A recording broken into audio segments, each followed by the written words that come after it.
नमस्कार दोस्तों, मैं सुशीला योगाचार्य चूरू से यूट्यूब और फेसबुक के लाइव सेशन में आप सभी का स्वागत करती हूँ। आज एक नया टॉपिक लिया है जो मुझे प्राय बहुत ही टच कर गया वो चीज़,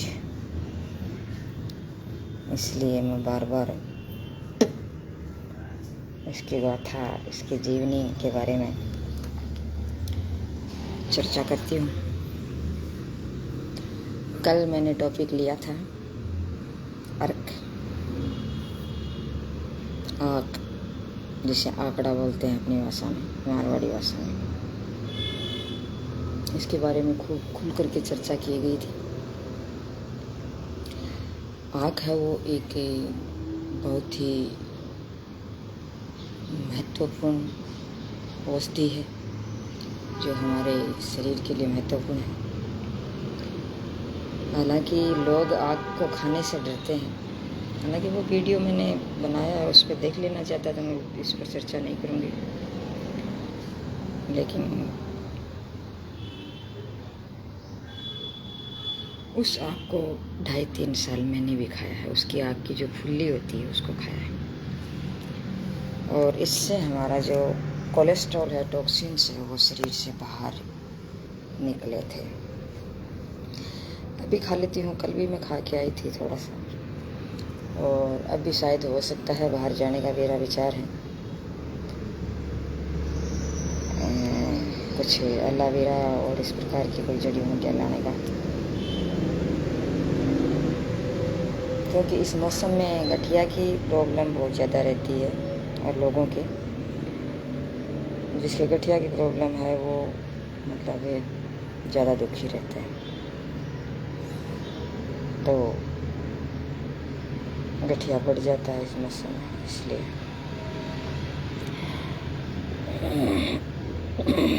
तो वो दर्द में अलग अलग प्रकार से मैंने उसके फ़ायदे बताए थे आपको। दर्द में, क्रांक में, सर दर्द में, पाचन में, गठिया में, दर्द जो जोड़ों का हो जाए, किसी प्रकार का औषध में काम आता है। उसके बारे में मैंने आपको उसके फल के बारे में बताया था, इसकी फुल्ली के बारे में भी बताया था, आपके दूध के बारे में भी बताया था।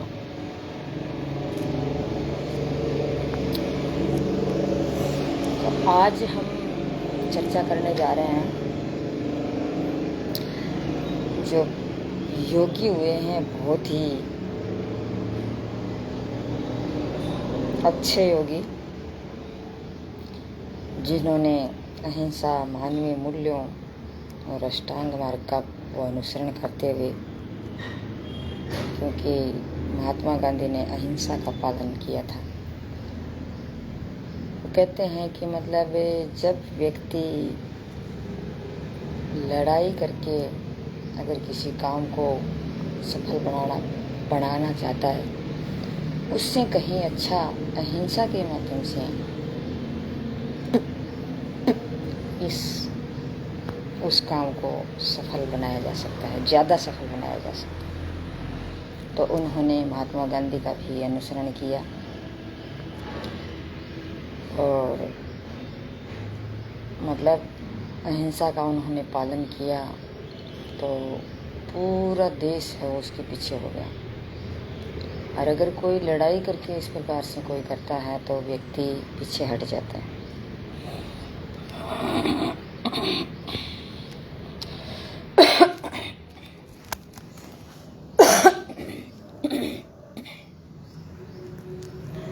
तो इसलिए वो देश में, विदेश में, सब जगह इस योग का परचम फैलाया। अमेरिका तक आते रहे, वो विदेशों में बहुत जगह गए थे और प्रचार प्रसार किया था योग का, अध्यात्म का, और अपना जो मानवीय मूल्य हैं उनके बारे में।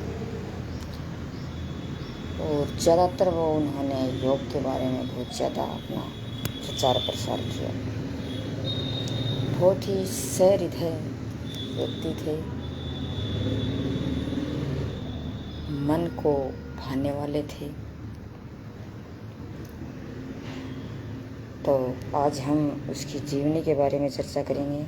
इसका वैसे भी मेरा यहाँ चर्चा करने का मतलब यही है कि ये जो इनकी जीवनियाँ हैं वो योग में, जो योग की जैसे JRF है, नेट है, इस प्रकार से जैसे ये अपने अलग अलग एग्ज़ाम होती हैं उसमें भी ये जीवनियाँ दी जाती हैं। तो शायद जहाँ तक मेरा आइडिया है नेट में है, ये सिलेबस नेट के सिलेबस में है। और बाकी जैसे थोड़ा बहुत कंफर्म करके फिर बताएंगे। तो इसका जन्म कब हुआ था? इसका जन्म हुआ था फागुन कृष्ण दशमी, कृष्ण पक्ष की दशमी को हुआ था और 1824 में इसका जन्म हुआ था। राज्य था गुजरात, जिसमें काठियावाड़ जगह है वहाँ। नगर था मोखी और गांव था टंकारा। वहाँ उसका जन्म हुआ था। उसके पिता का नाम था कृष्णनाथ तिवारी, ब्राह्मण थे वो, और माता का नाम था अमृता बेन। बचपन का नाम इसका मूल शंकर था। प्राय एग्ज़ाम में, बहुत सी एग्ज़ामों में देखने को मिलता है, चाहे कंपटीशन की हो, प्रतियोगिता किसी प्रकार की कोई एग्ज़ाम हो, प्राय ये देखने को मिलता है। 5 से 8 वर्ष तक शिक्षा घर पर ही इसकी हुई थी। मतलब 8 वर्ष तक वो घर पर ही अपनी शिक्षा प्राप्त की थी। और इसका यज्ञोपवीत संस्कार है वो 8वें वर्ष में हुआ था।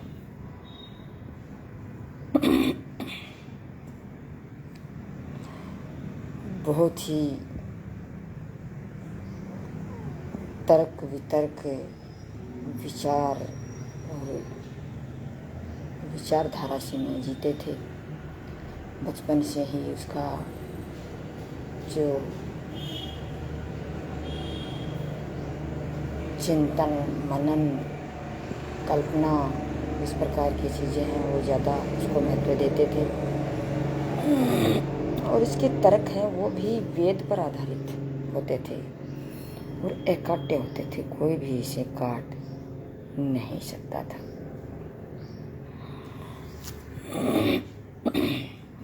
और यजुर्वेद संहिता में व्याकरण का भी बहुत ही अच्छा ज्ञान था। इसके गुरु थे ब्रिजानंद स्वामी, जो मथुरा के थे, मथुरा में रहने वाले थे और व्याकरणाचार्य थे।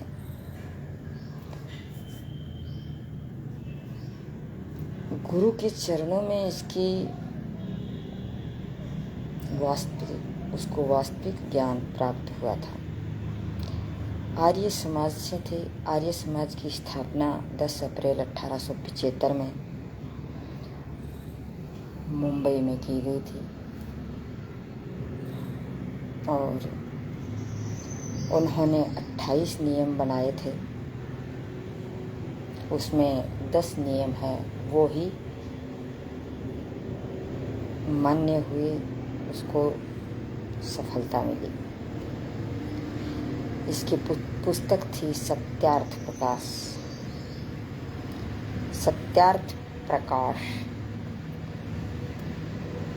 स्वामी दयानंद जी की मृत्यु है वो 30 अक्टूबर 1883 में ईस्वी में दिवाली के दिन हुई थी। दिवाली के दिन इसकी मृत्यु हुई थी। इसके लास्ट शब्द थे, हे प्रभु तेरी इच्छा पूर्ण हुई। उन्होंने कहा कि हे प्रभु, मैं इतने दिन ही अब जी रहा हूँ, अब आपकी इच्छा मुझे जिंदा रखने में, जिंदा नहीं रखना चाहते और ये आपकी इच्छा पूर्ण हो गई है, इसलिए आप मुझे यहाँ से ले जा रहे हो। वो क्या है कि मतलब जैसे पाखंडी लोग, ये पाखंडी लोग होते हैं ना, अलग अलग प्रकार के। मुझे भी बहुत पाखंडी लोगों से डरना है। पाखंडी लोग हैं, नशे में रहते हैं, नशा करते हैं, कुरीतियाँ जैसे नई अलग अलग प्रकार की कुरीतियाँ फैलाते थे, उसके वो खिलाफ थे। सती प्रथा के खिलाफ थे, विधवा विवाह के खिलाफ थे। उसकी मृत्यु हुई उससे ठीक पहले अजमेर के राजा थे, उनके पास गई। मृत्यु जब उसकी होने वाली थी, उससे पहले वो अजमेर के राजा, शायद मेरी समझ में ये अजीत सिंह था, ये इसके बारे में मैं पूरा तो नहीं बता सकती, क्योंकि अजीत सिंह के टाइम में शायद इन्होंने उसके अजमेर के महल में सत्यार्थ प्रकाश की रचना की थी, तो हो सकता है वो, लेकिन इसके बारे में पूर्ण रूप से नहीं कह सकती। लेकिन अजमेर के राजा के पास वो वहाँ गए और राजा एक वेश्या रखते थे, उसके जिस्म का आनंद लेते थे।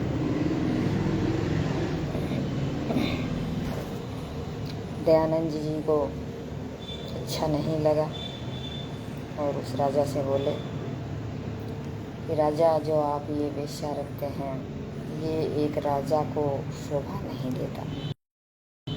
वेश्या को क्रोध आया, क्रुद्ध हो गई। उसने सोचा ये हम राजा के आनंद ले रहे हैं, राजा से हमारे को पैसे मिल रहे हैं, खाना हमारा रोटी रोजी मिल रही है, तो ये हमें छुड़ा देगा तो हम क्या करेंगे। तो वेश्या है वो दयानंद जी के रसोइये के पास गई कि ये दयानंद जी हैं, मतलब किस तरह हम इसको मार सकते हैं।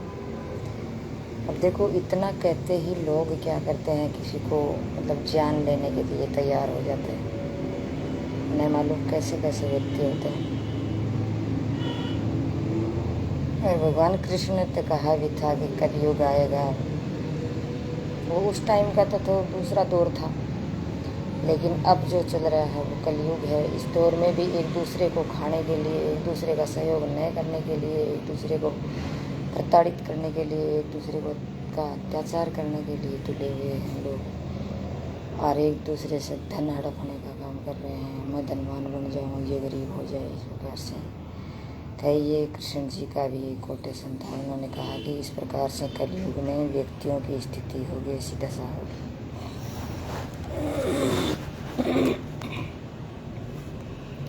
फिर उन्होंने क्या किया, रसोई के पास जाकर के उसको बहकावे में लिया।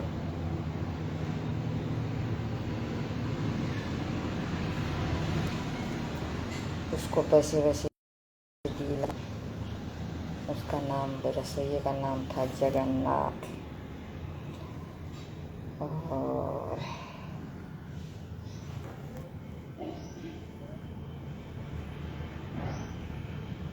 उसको कहा कि आप इस व्यक्ति को कैसे भी करके मारो। तो उस रसोइये ने पहले तो कुछ ऐसे किया तो ये मेरा गुरु है, मैं कैसे कर सकता हूँ, इस प्रकार की बातें की। लेकिन बाद में उस पैसों का लालच, आपको पता ही है, बहुत ही खतरनाक होता है। और या तो वैसे तो वो वेश्या थी, तो अगर वो उसको मिल जाती तो फिर मिल जाए तो फिर कहना क्या।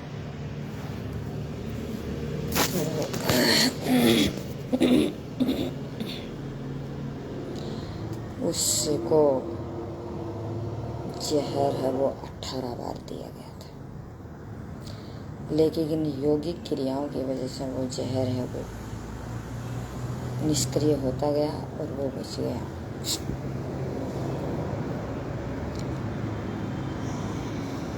फिर लास्ट में उन्होंने क्या किया, इस जगन्नाथ ने, और एक संख्या कांच आता है, उस कांच को पीस करके उसको उसमें खाने में दे दिया।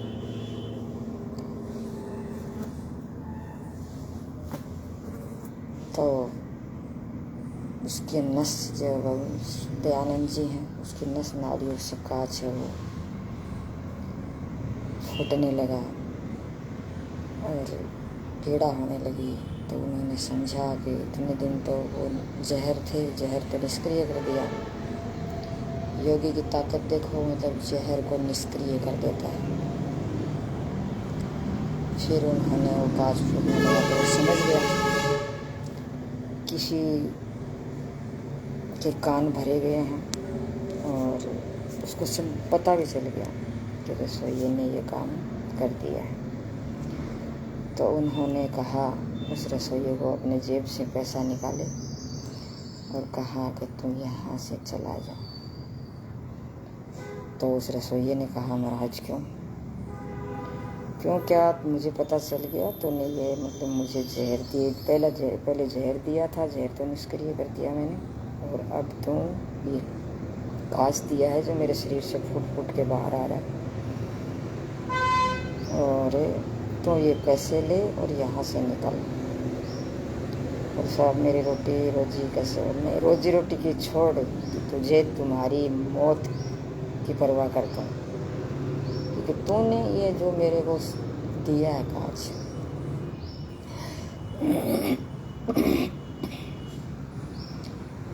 तेरे को मेरे जो चाहने वाले हैं, मेरे दोस्त हैं, मित्र हैं, मेरे जो भी हितैषी हैं, वो आपको छोड़ेंगे नहीं, यहाँ से चला जा। तो वो ले पैसे वहाँ से निकल दिया। उसको पैसे लेकर के निकल गए, फिर भी उसको रहम नहीं आया, समर्पण नहीं किया उन्होंने अपने स्वार्थ के लिए। पैसे घर ले पॉकेट में चल दिया। उन्हें मालूम ऐसे व्यक्ति होते हैं, तो ऐसे व्यक्तियों से तो बचना ही होता है। कि मतलब नहीं मालूम कौन व्यक्ति, जैसे मुझे मालूम है इस धरती पे कितने व्यक्ति ऐसे हैं जो मतलब चालबाज, चापलूस, बेईमान, गैर जिम्मेवार, नहीं मालूम कितने व्यक्ति हैं। अपनी रोटी के नीचे आंच देने वाले, दूसरा मरे या जिए उसे कोई मतलब नहीं, और गलती कर देते हैं, फिर अगले को ही, खुद गलती करते हैं लेकिन दूसरे को मतलब धिक्कारते रहते हैं। इस प्रकार के लोग, और क्या किया जा सकता है। आखिर इंसान है, भगवान ने थोड़ी बुद्धि दे दी है, थोड़ी बुद्धि के अनुसार एक दूसरे का अहित करने पर तुल जाते हैं। लेकिन मेरे जैसे व्यक्ति उसको योगी उसको माफ़ भी कर देते हैं।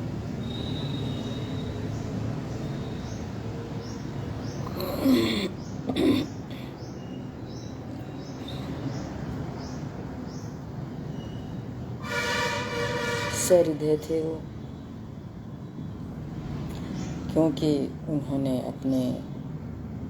उनको पता था हम मरेंगे, और अपने मारने वाले को माफ़ कर दिया और चल यहाँ से निकल जा, तो उनकी जान बचाई।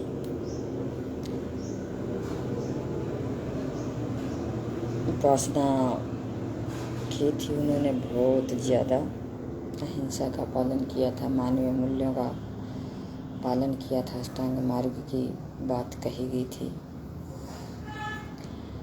उसको मैं एक कोटेशन कहना चाहती हूँ। कि उनसे मुझे प्रेरणा भी मिली है कि हे दयानंद जी, वैसे हम आर्य समाज को मानते भी हैं और उनका अनुकूलन भी करते हैं। मतलब